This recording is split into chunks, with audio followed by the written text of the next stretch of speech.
Okay. Good afternoon, everybody, and welcome to the meeting of Perth and Kinross Licensing Committee. I'm Bailey Mike Williamson, convener of the committee. I'm joined by my vice convener, Councillor Ian McPherson. I'm also joined by other members of the committee. On my left is Moyna McLaren, the Deputy Clerk and Solicitor to the committee. And on my right is Magda Pasternak, the Clerk to the committee. Also joining us are Karen Engelbert, Jonah Meeke and David Rankin from the licensing team. Can I ask the clerk to confirm any apologies received for today's meeting and confirm attendance of those in the chambers and online? Thank you, convener. We have apologies from Councillor Mayer and Councillor Watt. We also have two members joining us online. Can you confirm that you are present? Councillor Harvey? Yes, I'm present. Thanks very much, Magda. Councillor Robertson? Oh, sorry, yes, I'm here. Thank you. Thank you. All other members are present in the chambers. Thank you. Thank you very much. Could I now ask if there are any declarations of interest in respect to the business on the agenda?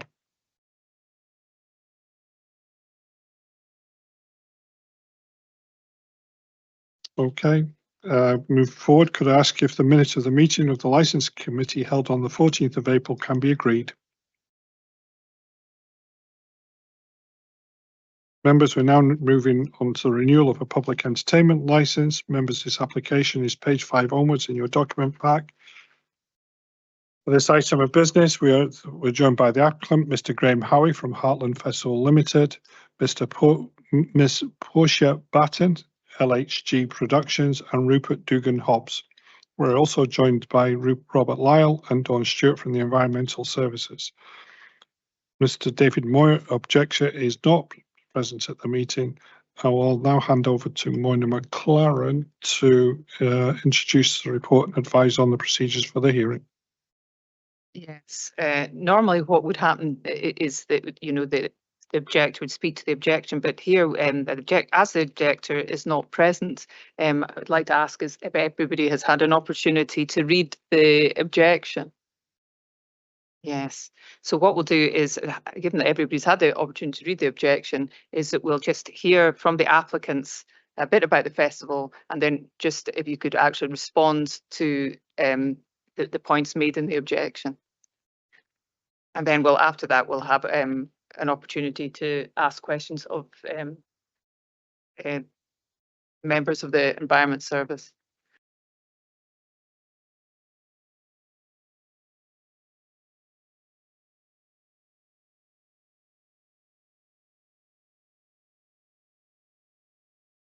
Good afternoon, everyone.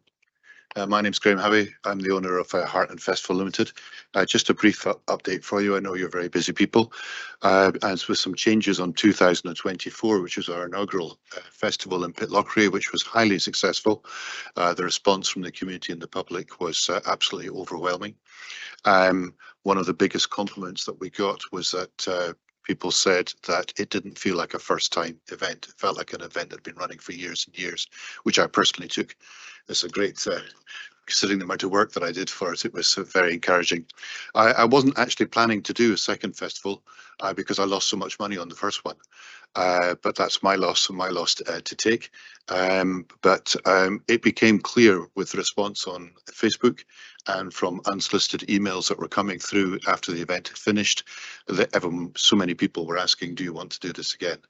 And we actually put a post out on Facebook and asked that very question, and within 20 minutes we had 300 replies saying please run the festival again. It was the best festival we ever went to. So I'm in now, so that will continue hopefully for many years. It will still make a small loss this year, but nothing like the amount of money that was lost the previous year, and I would hope that for 26 and 27 we'll be into a small profit and then be able to grow it accordingly in conjunction with normal business practices. The latest ScotGov document that I have, which is a document which is issued by the government, which you fill in with regards to the number of tickets and all the rest of it, shows a benefit of £1.8 million coming in to the local economy this year, thanks to the festival in the PKC area. Ticket sales for 25 are 40% up on 2024. We're now expecting in the region of 5,000 people on Saturday and nearer 7,000 people on the Sunday. So it's a huge improvement on the previous year and shows the popularity of the event. The support from the community is even stronger and higher in numbers than it was for the previous year. And I'm very grateful to all the volunteers that help us to put on the event. And it's really encouraging as someone who lives in the area. I live in Duke of Edinburgh Drive, which is just around the corner. I go to the park every day as part of my walking regime. I'm at a council meeting tonight. The volunteer engagement and the engagement from the local community is just, it's sometimes overwhelming. It's very encouraging to see that. Our policy of not charging for children under 13 continues to encourage what is very much a family event, and also for teenagers to be admitted half price. There are a number of key changes which I've made for 2025, learning the lessons of 24. One is to make the festival as inclusive as possible and as affordable as possible. Obviously, the ticket prices that we charge compared to other festivals, despite the billing being as good, there's a limit to what I can do there, but they are very, very cheap. But the shuttle buses I put on this year include two routes. One route which goes from the centre of Pitlochry, stopping at Grantley Camping and also at Aberfeldy Camping. Route B goes to Blair Athol, stopping at Faskley. So that's 4 camping sites that we're able to include into the festival. Ticket sales have been very, very strong for that. So that therefore makes the problem of accommodation and the cost of accommodation in Pitlochry much more affordable for families. And proof in the pudding, those sales have been very, very strong. In fact, Grantley Camping sold out in one day. I believe Aberfeldy is now full. There's still a little bit of capacity in Faskley and not much left at Blair Athol. So there's 2 bus routes which we have funded with some money coming in for tickets, but nevertheless we are still funding the difference to come in and to make the festival more affordable and inclusive. I'm very conscious of traffic as a local person who's been in Pitlochry for many years, and this year we also have a tie-up with Flixbus and with CityLink, and we're blessed that they already have in the centre of Pitlochry the bus stops at the Old Mill and also at Fisher's Hotel, and this is part of their fabulous spider timetable where people can come from Inverness directly to Pitlochry. They can then go to Perth, change bus, they can go to Dundee, Stirling, Glasgow, Edinburgh. So it serves us very well. And that's one of the reasons this year, also from being mindful of disturbance, that we're going to, from now on, close the festival at 10 o'clock as opposed to 11 o'clock last year. The last bus at the moment is 10:20. So it means that people are able to travel by bus, whereas last year it was a little bit more difficult because there weren't late buses available. So that's two links that we've done there. This year we also have, again, mindful of the family market, which we're very keen to keep going. We have a dedicated dedicated kids area within the festival with some attractions and some clowns and our mascot McCarty. Don't ask me. And we will have dedicated food and drink vendors just for children with the priced accordingly, again, to try and help the family market. Last year, we only had 2 community stalls. This year, we have, I think it's 10 at the latest count. And the idea of that is that I give them the space free. There is no charge from the festival for community stalls. So we're very much trying to encourage local people on a commercial basis to engage for the good of small local businesses. And 20% of that income is going to HPCP, charity in Pitlochry, and also to Pitlochry Action Community Trust. So trying to put some money directly back in apart from the commercial benefit, which we already have. Also, in terms of the policy of the music, I don't know for how long we can keep it exclusive Scottish acts because we're starting to run out already, but it will always be predominantly a Scottish act venue festival. But the discovery stage is a very small stage, which actually costs us quite a lot of money and we run at a loss at it. But it's very important to what we're trying to do. And here's an opportunity for young artists, Scottish artists, small bands who would not get any exposure at this type of what is becoming quite a large event, to further their career, to gain invaluable experience of playing to a large crowd. And what we do is every year we promote 2 of the best Discovery stage acts onto the main stage. So David Linquent and the IOUs, who was on last year at the Discovery stage, is kicking off the main stage and this year, and Copper Lungs as well. So we're very keen for that to continue. Also on the local suppliers, I'm delighted to advise you that Wasted Degrees, a very strong local brewery based in Blair Athol, are having their own beer tent in the festival. Last year it was just one general bar. We also have a localized gin company coming in with their own tent, and Little Margaritas cocktails, to offer as much variance as possible and to help us encourage as much local business as we can. I've also tried to do the same with the food vendors. Local is not always best, but it's our first port of call, and this year we have a much better and improved range of food at varying price points, and again very much focused on being from local suppliers. The SAG procedure, which we go through and went through last year and going through at the moment, is very rigorous. I believe that we're ticking all the boxes with regards to what is a legal requirement. My policy is very much to exceed minimum requirement. We're very conscious of sound levels and disturbance to the local people. All the sound levels at the stage were monitored by the council on site last year and were found at all times to be within the legal requirement, and that will be the same for this year and for following years. In terms of disturbance to the roads, we have a robust traffic management plan in place, which proved to work very well last year. There is no need for any road closures, but there will be parking restrictions. And I hope with that, again, as a local person who suffers, if that's the right word, from all the events that are on in terms of being able to get in and out of Pitlochry, the local people will still be able to park in their own drive and get in and out of town because there are no closures of roads, but there will be some traffic cones and the key areas to make sure that the traffic flow is maintained and that people can still get parked. We have parking on site, as you know, which is again proved to be very popular this year, which is taking a lot of cars off the road, and also because of its location, particularly northbound, then they don't have to go into the centre of Pitlochry. They go past the petrol station, first left, and they're straight into the parking. It also works very well for us, particularly for people who need accessibility assistance for disabled people, that they can park right beside the entrance to the festival, and literally within 50 metres they're at the main stage and with their own toilets as well. We receive no funding from any source for the festival, but we have, again, I think, managed to put on a very professional and getting there to be quite a large scale production, which is a celebration of our culture.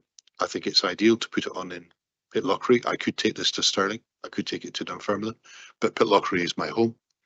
And I hope with the continued support of the council and from volunteers that we can continue this festival and grow it into my dream to be a mini Glastonbury of Scotland for the future. But, you know, I have to rein myself in sometimes and not get too carried away, but that's the plan. I'm sure you'll ask me about the objection, which is coming up in a second. In terms of a disturbance, I have done everything I possibly can to minimise the disturbance to the local community, because I am part of that local community, with traffic, with parking, with the setup of the festival. What I would say is that the actual ground area itself, if you were going to design a park area to put a festival on, the recreation ground is the perfect location, and it's the perfect layout, with the back road that goes round, which takes away the building of the festival away from the houses, with having the pavilion and having the oversea facility, with the condition of the grass, with the size, in terms of sound as well, that you have very little bounce back on the sound because it's such an open area, and you have the tree line and you also have the hill line as well. It couldn't be more perfect. In summary, and I thank you for your time, in my opinion, biased as I am, Heartland Festival is a very well run, professionally executed and well managed event, and it has the full support of the community. Thank you. Thank you very much, Mr. Howie. Do members have any questions, Mr. Councillor Allen? Thank you for the deputation. It sounds all very exciting. and it sounds like you're looking forward to it. You mentioned that last year you made a big loss and that this year you'll not make such a loss. You mentioned something like 5,000 coming this Saturday and 7,000 on the Sunday. And I note from the application that you're moving the number of attendees from 8,000 to 9,000. So where I'm trying to go with this is that your only income is the sale of tickets? And if that is the case, are we looking at a ceiling of 9,000 or are we going beyond that in years to come? In years to come, I think there's a capacity there to bring the event up to over 10,000. I think if you go over 10,000, you start to lose the community feel. And there's no reason, if you get the pricing of the tickets right and you do get extra income in, that the festival couldn't be profitable.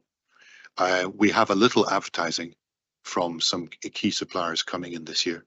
We haven't been able to get a sponsor, and it's a sponsor which is the big one. So that's one of my key tasks for August onwards, to try and find someone who will sponsor us without us losing our integrity.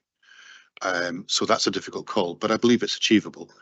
If I can get a reasonably sized sponsor on board, it takes an enormous pressure off the ticketing. The ticketing is a very difficult balance. I priced the early bird tickets last year too cheaply. They were £34 for the weekend. So we sold a lot, but it's come back to bite me now because the demand was clearly there. I think if we priced them at £45 or £50, bearing in mind that was still almost half price, we would have sold the same amount. So that's come back to bite me. But that's a lesson learned. It's very much a learning curve. So we have to be very careful to price it right, because I want to keep the prices as low as possible because it's a family event. But it is a commercial operation. If I don't make money, then I can't invest in it and I can't grow it. But that's the plan going forward.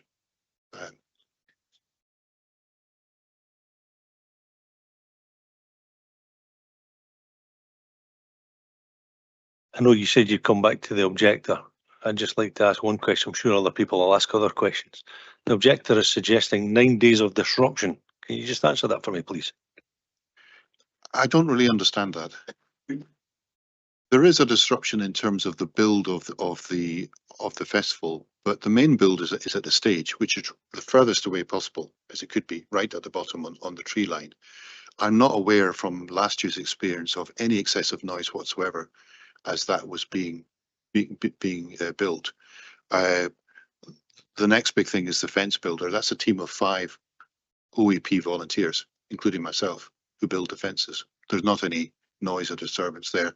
So I can't answer that because I just don't see it as a valid criticism. Certainly on the event itself for the 2 days, it's a music festival and it's loud. We're well within the legal requirement. I can't make a music festival quiet. It's impossible. In terms of other disturbance of delivery vans and things coming in, they were going down straight Ferry Road into the car park and then be taken round the back. I think there was one case of one lorry that went down Ferry Crescent because the car park was full, and it was full of people, of the members of the public who wanted to go and walk their dog, and we were getting the cars taken out. We won't make that mistake again because we've got better signage this year to stop that happening. And that driver concerned, as I'm aware, simply went down the bottom of the road, turned around, came back and went into the car park at the festival. So I don't really think that could be classed as a disturbance. There was no noise in terms of the public. It was dispersed very quickly. Yes, there were people queuing up to get into the festival on Ferry Road, but only on one side of the road. It's not a busy road anyway. There's not many houses at the bottom. So other than that, I'm at a loss to explain why somebody would say it's a disturbance over 9 days. Sorry. Thank you, Councillor Chan, followed by Councillor Braun. Thank you, Convener. What my question is has the safety management plan been completed, and is Robert happy with it? Thanks, Convener. If I could come in just there. Yep, the Heartland Festival's undergone the SAG process last year. They've engaged fully with the SAG process this year, and we've got a full suite of management plans. So I'm happy, as are the rest of the SAG. Councillor Braun. Yeah, thanks, Convener. Thank you for your presentation. That was good to hear. The one complainer talked about the disturbance, also talked about noise. You mentioned that obviously the acts are going to finish at 10 o'clock. So I just want to clarify how you're going to control that finish at 10 o'clock. I mean, do those last acts know they've got to finish at 10 o'clock, or do you cut the sound off when they've stopped playing, or how do you control it? So we can understand that that's the kill-off time. They've been read the right act. And if they're not off by 2 minutes after 10, the power will go. Because that's the deal. One of the many challenges that we have is the running order of having so many acts running 2 stages. So we start off with the discovery stage. Halfway through the day, the discovery stage finishes, and then it's just the main act itself. We've allowed half an hour in between each act to allow for the stage to be changed in terms of the equipment, etc. And also for the setting up for the sound checks. And should there be an overrun or some sort of issue, or let's say the power went down for 10 minutes and everything is now behind. But it's a very, very firm rule within festivals, and the running order is agreed, and the time they're on stage is agreed in their contract and rigorously adhered to during the day. And they know perfectly well they can't go over the time limit. It's just not permitted in any sense whatsoever. I promise you it won't happen. Thank you. I don't see any further questions for you, Mr. Howie. So what I'll do is, sorry. Just want to follow up. So there is only one stage which duplicates for your two types of production. There's only one stage on it at one time. So the two intermingle. So one stops, the other one begins, and then the discovery stage finishes early evening completely. And then it's just the focus on the main stage, the headliners, which is the ticket seller, if you like. Yes, but only one on at a time. If I could make a comment actually about Mr. Moyer, but I failed to mention it earlier. He did send me an email. He sent me 2 emails. One said nothing, just sent from my iPhone, and a second one just said disturbance. And I wasn't sure of the etiquette here, but I did try to engage with him, and I sent him a very polite email and saying, hello, I'm sorry that, something is upsetting you, words to that effect. If you'd like to give me a phone or meet up or drop me an email, I'd be happy to discuss anything with you. I gave him my personal email address. I gave him my personal phone number, which I was a little bit reluctant to do, but I did it, and I heard nothing back from him. No, sorry, he did reply and say, no, it was a mistake sending you the email. That's all he said. So I have tried to engage. Thank you, Mr. Howie. I don't see any further questions for you. So could I just invite you to sum up, please? The festival, I think, is a very important part and becoming a very important part of Pitlochry and local life. Here we have a real opportunity to have a quality, sizable family, very unusually family cultural event involving Scottish acts. It's the only one of its kind which is dedicated to that very purpose.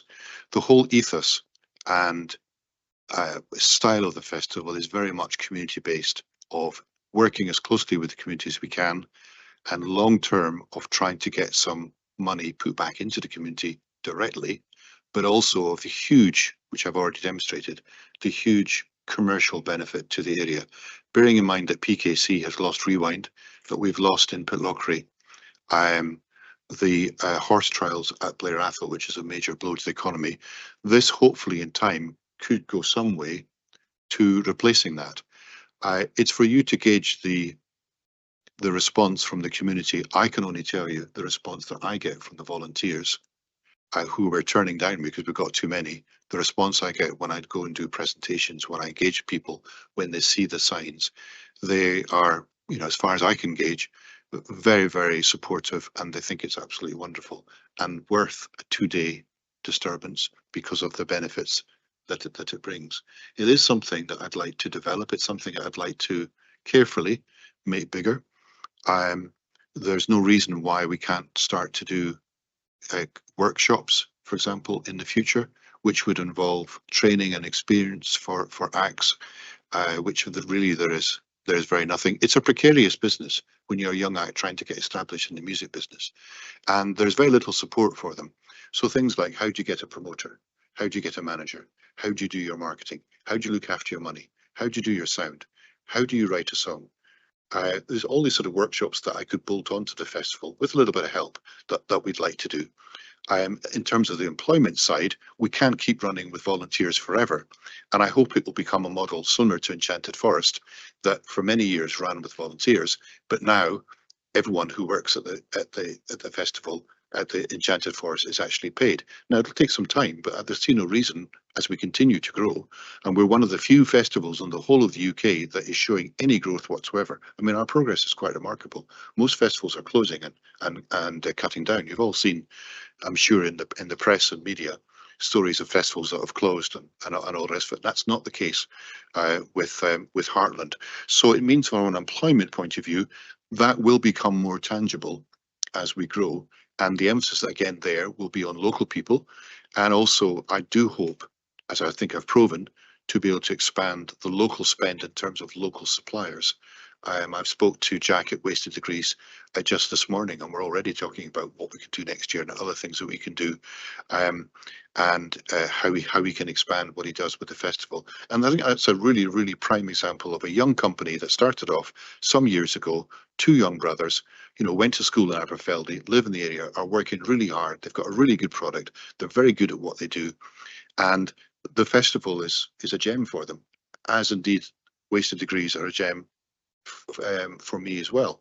So there's more suppliers out there that I would like to engage with and to grow. So I really see it as a, biased as I am, as a win-win situation for everyone in the area as the festival grows. The trick will be, and I think it was a very pertinent question earlier, what size do you want it to become? Yes, it needs to be bigger because it's got to make some money, but it doesn't need to be humongous. Otherwise, it will lose its community feel.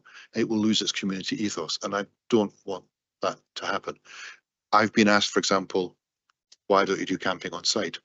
I don't want the responsibility of camping on site. I don't want young teenagers camping out at 3 or 4 in the morning under my umbrella. I have a young family. That's not part of our ethos.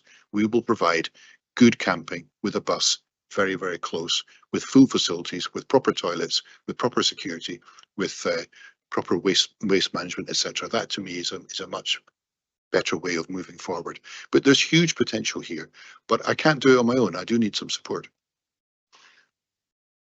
Thank you. Billy Brock, you've got a quick question for officers. I do apologise, Mr. Harry. Thank you, convener. It was actually for the officers on the noise. Was there any issues last year on the noise from anyone round about the area?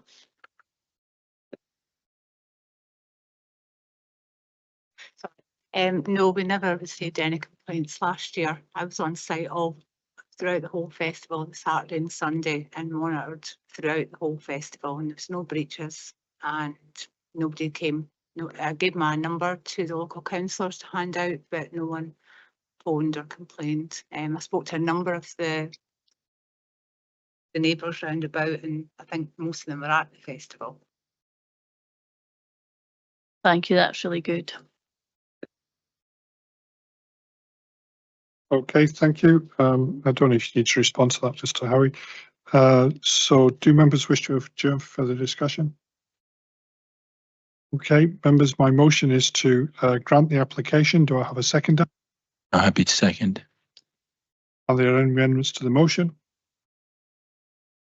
If there are no amendments to the motion, your license has been granted.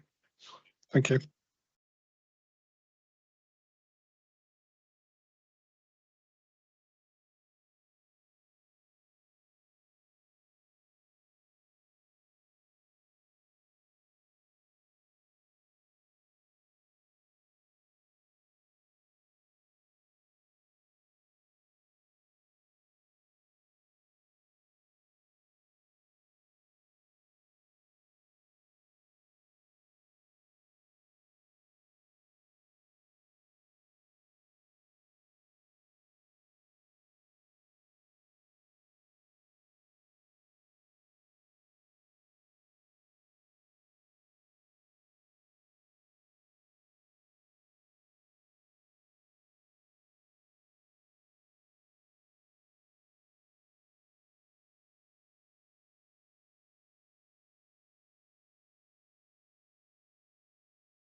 Okay, members, we're ready to move on to the next paper, which is the amendments to the taxi fare and scale review prior to consultation. Members, this application is page 9 onwards in your supplementary document pack.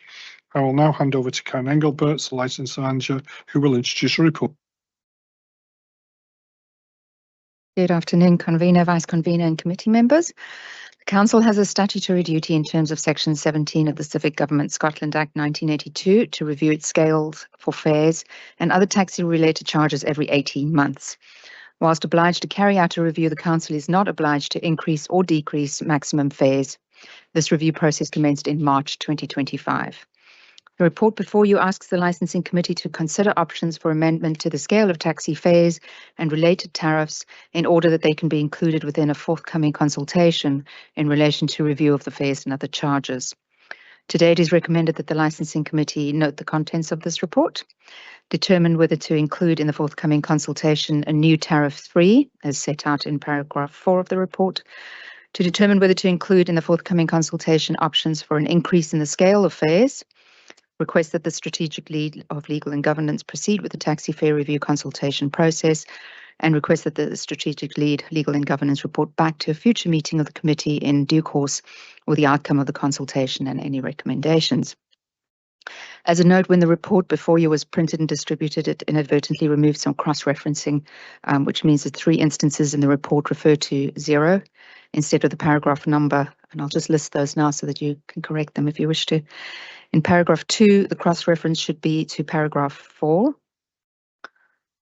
In paragraph 4.4, the cross-references should be to paragraphs 4.2 and 4.3 respectively.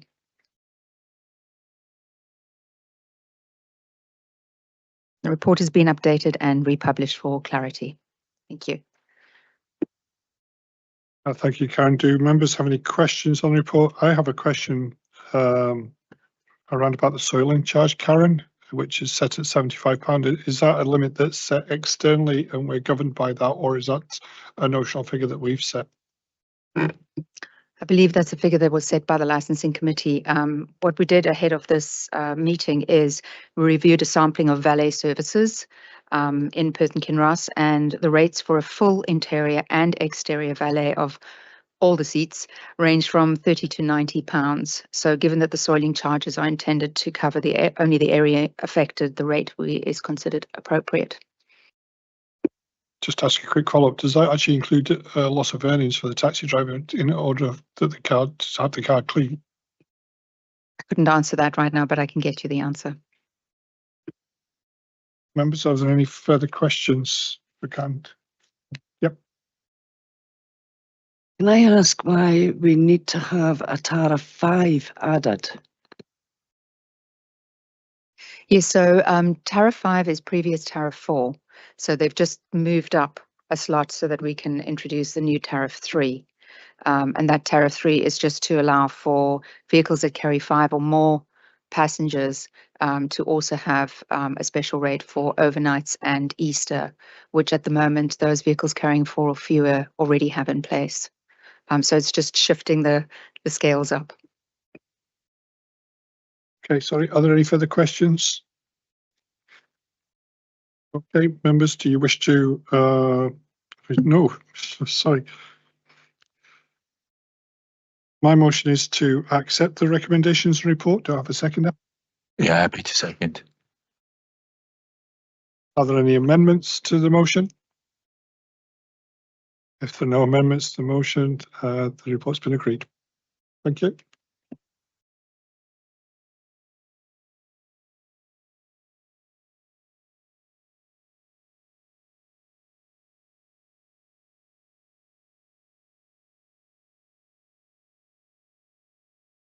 Members, could I just formally close the meeting? That brings us to the end of the business on the agenda today. I'd like to thank you all for your attendance. Okay, you can go now. Okay, cheerio everybody. Good work, Mike.